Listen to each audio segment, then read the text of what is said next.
Many of today's most pressing research challenges are global in scale, including decreasing clean water resources, global weather disruption, geohazards such as earthquakes, tsunamis, and food security.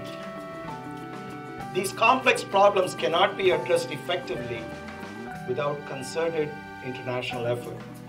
The big breakthroughs that we're hoping will result from this peer program are really designed to take problems that looked like they couldn't be solved and give people the power and the tools and the capacity to solve those problems themselves.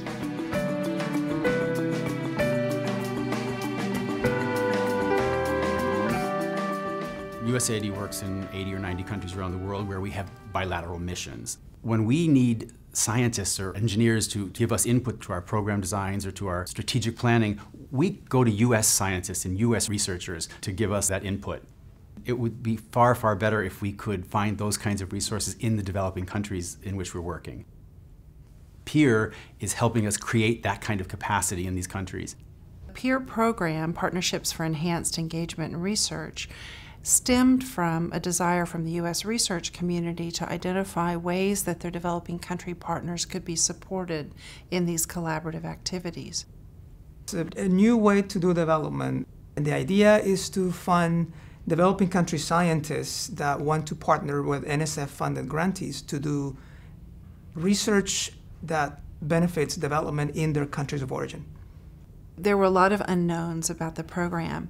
How many developing country scientists would want to participate? How many U.S. scientists would be available to collaborate and partner on these peer proposals? I can remember when we launched the solicitation and we were, speculating, are we going to get 5 applications? Are we going to get hundreds? The response was overwhelming, which created some real logistical challenges for us, but that's the kind of challenges that we are delighted to have. We received 488 applications, so that means that there were a large number of U.S. scientists who were willing to partner with a developing country scientist, not because they were getting money out of it, but because of the research question and the potential impact that they could have with their research.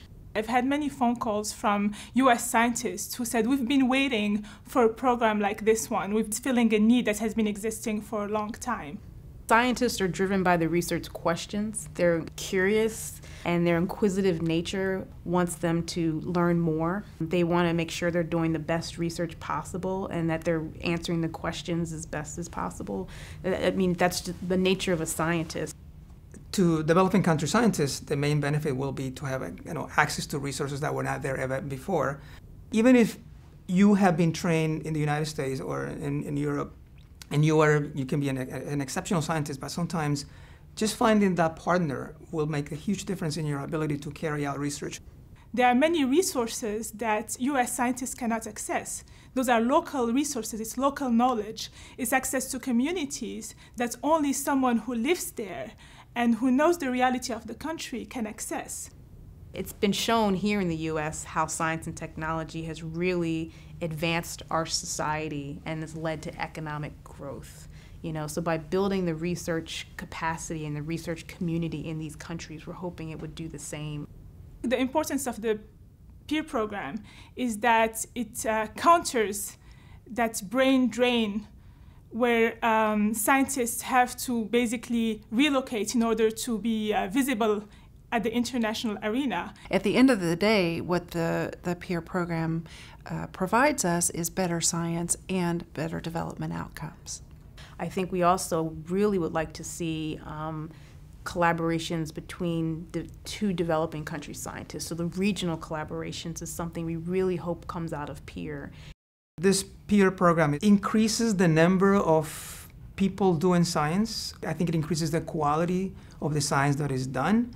And different perspectives from different countries, different cultures will bring new ways to look at problems. And maybe, who knows, we might develop a lot faster than we think.